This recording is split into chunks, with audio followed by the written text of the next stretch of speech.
He sits at the same abandoned bus stop every day for 11 years, holding fresh flowers and waiting for his missing daughter, Claire.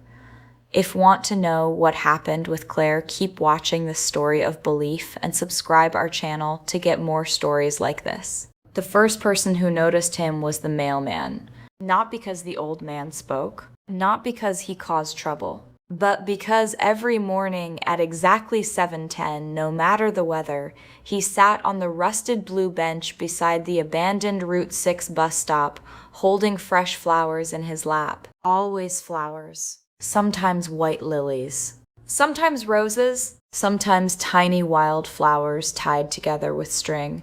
And every evening, when the sun disappeared behind the hills, he walked home alone carrying the same flowers back with him. The people of Belmare stopped asking questions years ago. Small towns survive on gossip in the beginning, but eventually mysteries become furniture. The old man simply became part of the road, part of the silence. Children biking past called him the waiting man. Teenagers laughed about him online. Tourists occasionally slowed their cars to stare. Some believed he had dementia. Others said he'd lost someone in an accident. A few whispered darker things. But nobody actually knew, because the old man never answered questions. Not once. Until the summer 16-year-old Riley Carter missed her bus and decided to sit beside him. The July heat wrapped around Belmere like a heavy blanket. Riley wiped sweat from her forehead as she kicked the cracked sidewalk near the old bus stop. The school activity bus had left without her again. Her mother would scream if she called for a ride, which meant walking 4 miles home. Perfect. She noticed the old man immediately. Everyone did. Gray coat despite the heat, neatly combed silver hair, polished shoes, flowers resting carefully across his knees. Today they were yellow daisies. He stared down the empty road like someone expecting headlights at any second. Riley sighed dramatically and dropped onto the far side of the bench. "You know the buses don't stop here anymore, right?" No answer. She glanced sideways. His eyes remained fixed ahead. Maybe he really was crazy. After a moment, she muttered, "Whatever." She pulled out her headphones. But before she could put them on, the old man quietly spoke. She used to like daisies best. Riley froze. His voice sounded stronger than she expected. Not weak, not confused, just tired. "She?" Riley asked. He looked down at the flowers. "My daughter." The wind stirred dust along the road. Riley waited for more. None came. "You waiting for her?" Still staring ahead, he nodded once. Something about that answer unsettled her. Not because it sounded insane, because it sounded sincere. "How long?" The old man adjusted the flowers carefully. 11 years. Riley blinked. 11 years? Yes? And she never came? A long silence followed. Then he finally looked at her. His eyes were pale blue and deeply lined with exhaustion. "No," he said softly, "but I think today might be the day." Riley told herself she didn't care, but that night she couldn't stop thinking about him. The flowers, the road, the way he said today might be the day. At dinner, her mother barely looked up from her phone. "You're late again," she snapped. "Missed the bus. You always miss something." Riley rolled her eyes and pushed food around her plate. Her mother noticed immediately. "What's your problem now?" "Nothing." "Then fix your face." Riley stood up. "I'm not hungry." "You never are lately." The argument continued like always. Sharp, tiring, predictable. By midnight, Riley sat on her bedroom floor, staring out the window. Thinking about the old man, thinking about waiting for someone for 11 years. Who does that? And why? The next morning, she walked to the bus stop early on purpose. The old man was already there. 7:10 exactly. This time he held white carnations. "You came back," he said quietly. "You noticed." I notice everything. Riley sat beside him. What's your name? Walter? I'm Riley. I know. That startled her. How? You're Carol Carter's daughter. Riley frowned. You know my mom? Walter nodded faintly. I used to know everyone here. Used to. The words carried weight. Riley studied him more carefully now. His coat was old but spotless. His hands trembled slightly, and beside his shoes sat a folded newspaper from 3 days earlier. You really wait here every day? Yes. Even winter? Yes. Why? Walter took a slow breath. Because I promised her I would. Riley leaned back. Who leaves for 11 years without calling? Walter didn't answer immediately. Instead, he looked toward the distant hills. When people are hurt badly enough, he said, they disappear in strange ways. That answer only created more questions. Before Riley could ask another, a truck horn blared nearby. Walter immediately stood, his eyes locked on the approaching vehicle. For one strange moment, hope completely transformed his face. Then the truck passed, not stopping. Walter slowly sat back down again. The hope vanished just as quickly. Riley's chest tightened unexpectedly. You really thought it was her? Walter nodded. She drove trucks once. Over the next 2 weeks, Riley returned every day. Sometimes before school, sometimes after. The town noticed quickly. Her friend Noah laughed when he saw her walking toward the old bus stop. You hanging out with the ghost guy now? He's not a ghost. People say he talks to dead people. People here say stupid things. Noah smirked. So what's his deal? I don't know yet. That bothered her most. Walter revealed things slowly. Tiny pieces. Never enough. Like someone rationing pain. She learned he'd once owned Belmere's hardware store. Learned he lived alone in a small white house near the woods. Learned his daughter's name was Claire. But every time Riley asked where Claire went, Walter changed the subject, which only deepened the mystery. One rainy afternoon, Riley found him soaked completely through, still waiting, still holding flowers. You're going to get sick, she said. She hated when I missed days. She isn't even here. Walter's expression darkened slightly. You don't know that. Riley regretted it immediately. I didn't mean... She told me once, Walter interrupted softly, that if someone truly loves you, they keep showing up, even when it hurts. Rain dripped from his silver hair. She was 16 when she said that, same age as Riley. That detail landed heavily between them. What happened between you two? Riley finally asked. Walter's jaw tightened. For the first time since meeting him, he looked afraid. Then he whispered something Riley barely heard. I lied to her. Lightning flashed across the hills. What kind of lie? Walter stared at the road, the kind that destroys everything. That night, Riley couldn't sleep.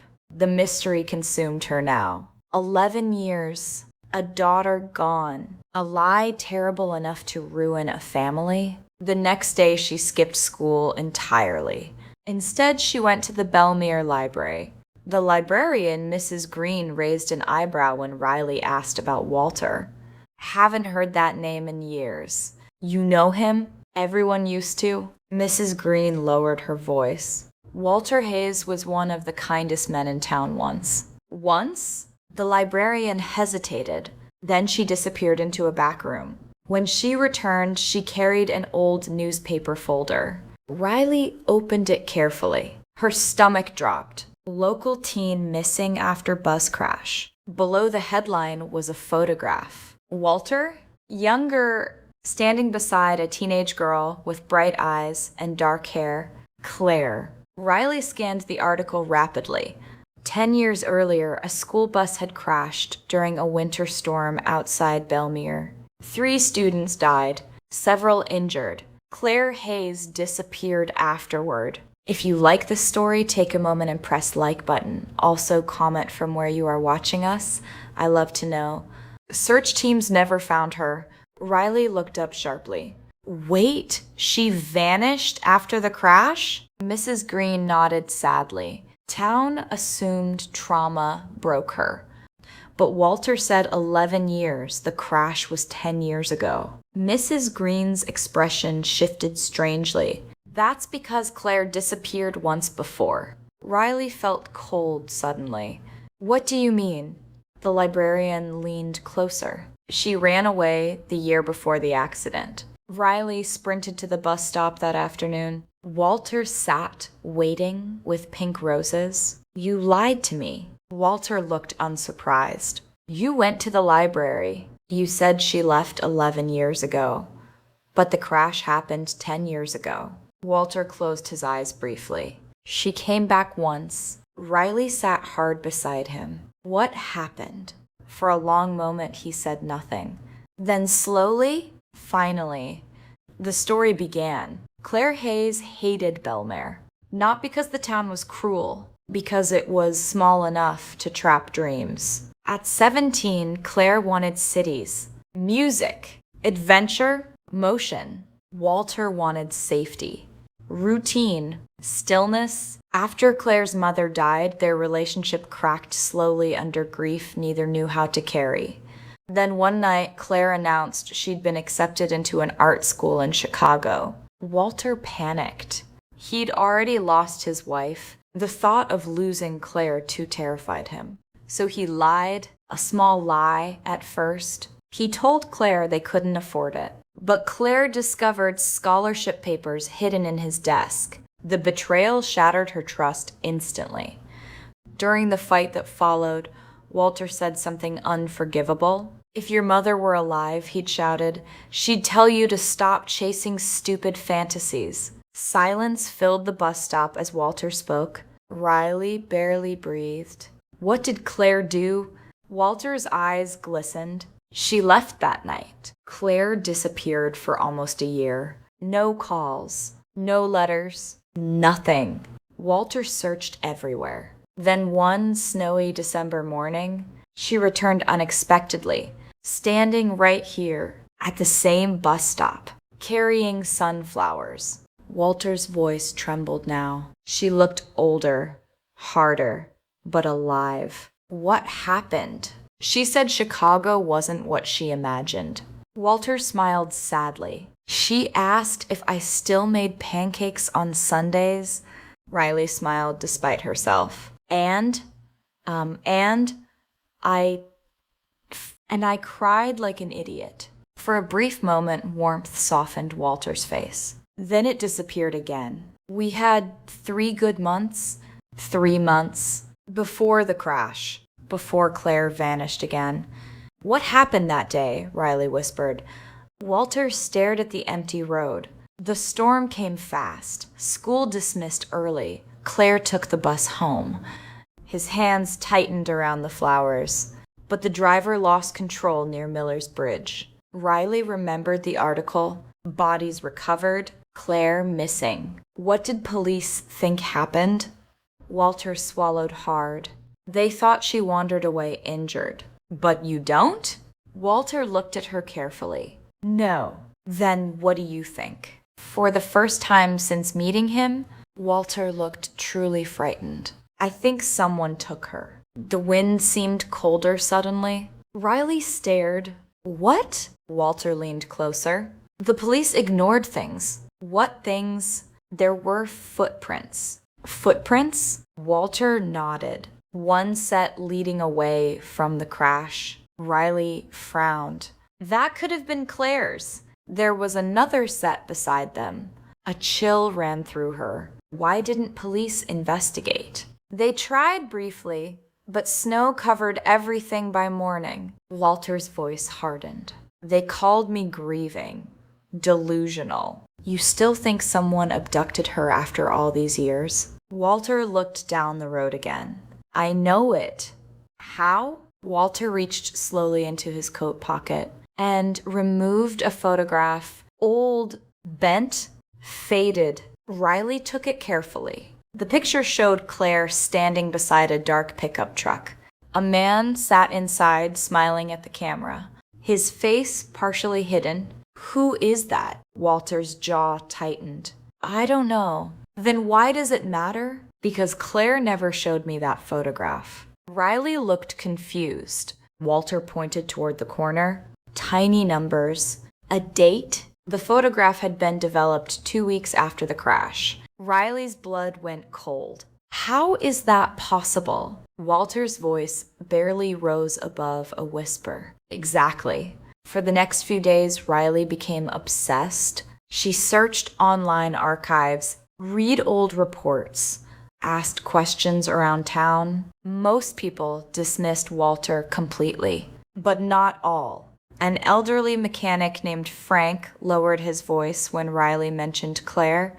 Police missed things back then. Like what? Frank glanced around carefully. There was a truck seen near Miller's Bridge that night. Riley's pulse jumped. A dark pickup? Frank stared. How'd you know that? Before Riley could answer, Frank shook his head. Forget I said anything. He walked away immediately, which only confirmed everything. That evening, Riley hurried to Walter's house for the first time. The little white home sat near dense woods outside town. Inside, the walls overflowed with photographs of Claire, age 5, 10, 16, laughing, painting, dancing in the backyard, an entire life frozen in frames. You never stopped looking, Riley said quietly. Walter handed her tea. No parent ever does. On the kitchen table sat dozens of notebooks. Maps, dates, names, 11 years of searching. Riley flipped through one notebook. Every bus arrival logged carefully. Every strange vehicle noted. Every rumor investigated. You really believe she'll come back here? Walter nodded. This was our place. Riley looked around the lonely house. Why didn't you move on? Walter stared into his tea. Because the last thing I ever said to Claire before the crash, his voice cracked, was another lie. Riley waited silently. Walter whispered, I told her I didn't need her anymore. The confession hung heavy in the room. Then suddenly, headlights flashed outside. Walter stiffened instantly. A truck engine rumbled near the road. Riley turned toward the window. Dark pickup. Stopping near the mailbox, Walter's face drained of color. It's him. What? Walter stood too quickly. The teacup shattered on the floor. Outside, the truck idled silently. Neither of them moved. Then, the truck drove away. Walter rushed outside despite Riley yelling after him. But by the time they reached the road, it was gone. Only dust remained. Walter stood trembling violently. You recognized it? Walter nodded faintly. The same truck? Riley stared. After 11 years, I never forgot. The next morning, Walter was already at the bus stop before sunrise. No flowers today, just tension. Riley arrived breathless. I called Noah. He's good with cameras. We can get the license plate if the truck comes back. Walter barely heard her. His eyes scanned every passing vehicle. Hours passed. Nothing. Then at 3:42 p.m., the dark pickup appeared again, slowly approaching. Riley's heart slammed against her ribs. The truck slowed near the bus stop. Walter stood. The driver's face remained hidden beneath a cap. Then a folded envelope flew from the passenger window. The truck sped away before Riley could react. Walter grabbed the envelope with shaking hands. Inside was a single photograph. Riley felt sick immediately. Claire, older now, standing beside a lake, alive. On the back were 5 handwritten words. Stop looking, or she dies. Walter collapsed onto the bench. Riley grabbed the photograph. It was recent? Had to be. Claire looked older. 30 maybe? But unmistakably Claire, alive. Oh my God. Walter stared at the picture like a starving man seeing food.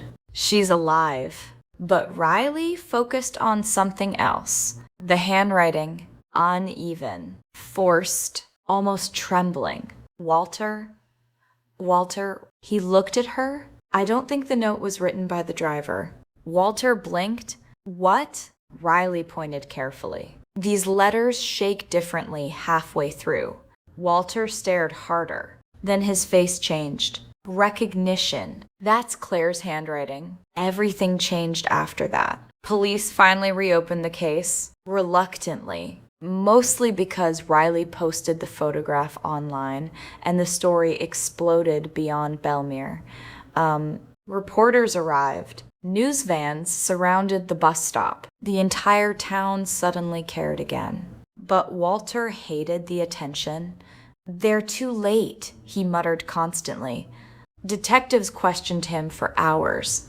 One asked the obvious question: why would someone keep Claire alive for 11 years? Walter answered without hesitation: because she knew him. That theory terrified Riley most. Someone local. Someone connected to the crash. Someone who spent 11 years watching Walter wait. 3 nights later, Riley received a message from an unknown number. "Stop asking questions." Her blood ran cold. Attached was a photograph. Her, sitting beside Walter at the bus stop earlier that day. Someone had been watching them. She immediately ran to Walter's house. But when she arrived, the front door hung open. Lights off. Silence inside. Walter? No answer.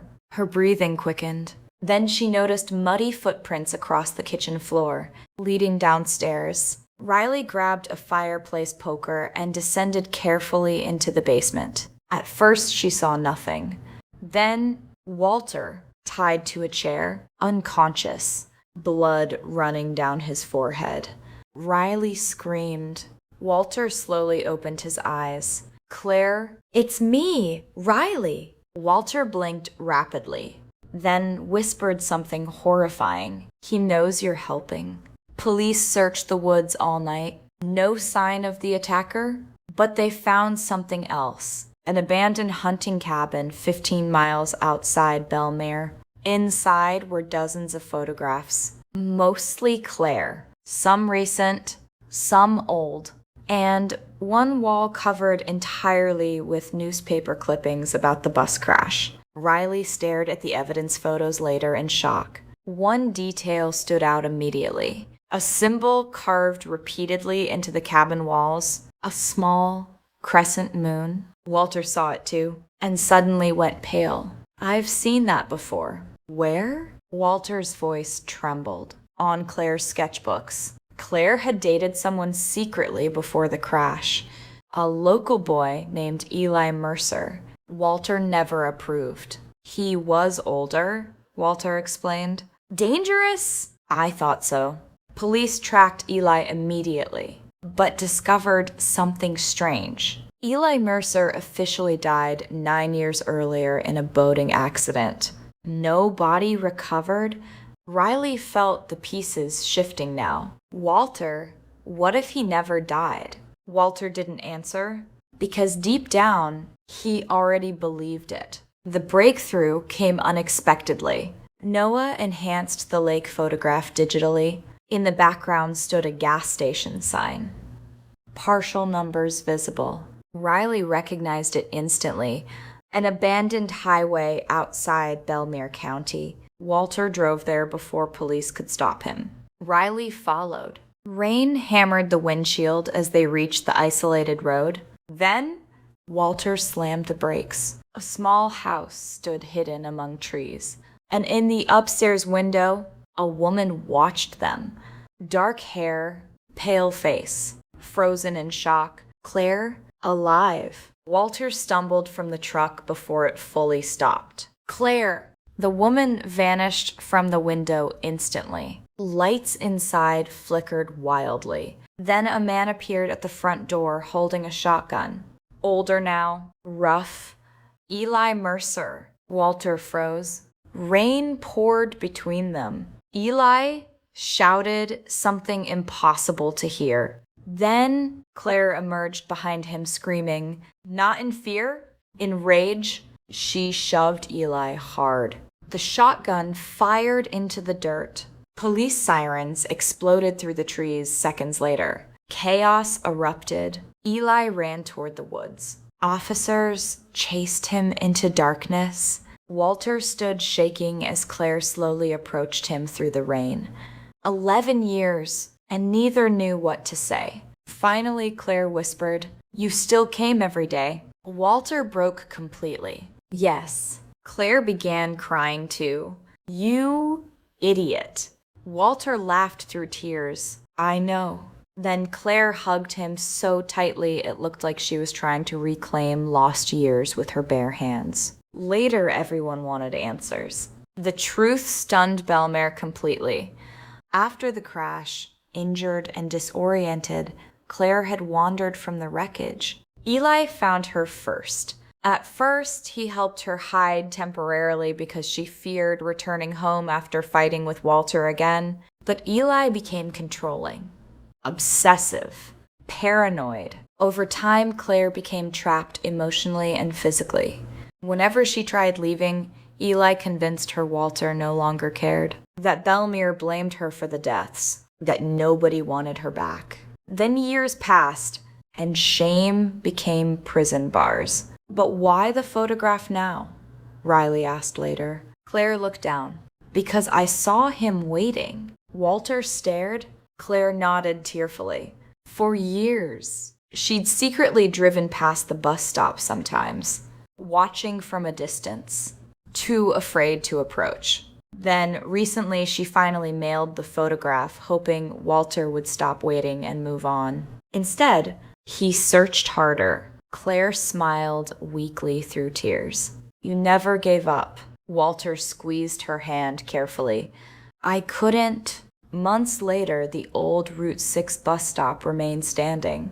But things changed. Walter still sat there some mornings, only now Claire often sat beside him. Sometimes Riley joined them too.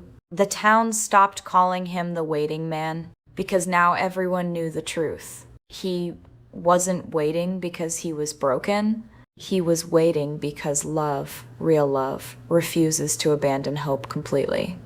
Even after 11 years. Even after silence. Even after everyone else stops believing. And every once in a while, as sunlight touched the empty road, Walter would glance at Claire beside him and smile quietly to himself. Because the miracle finally happened. She came home,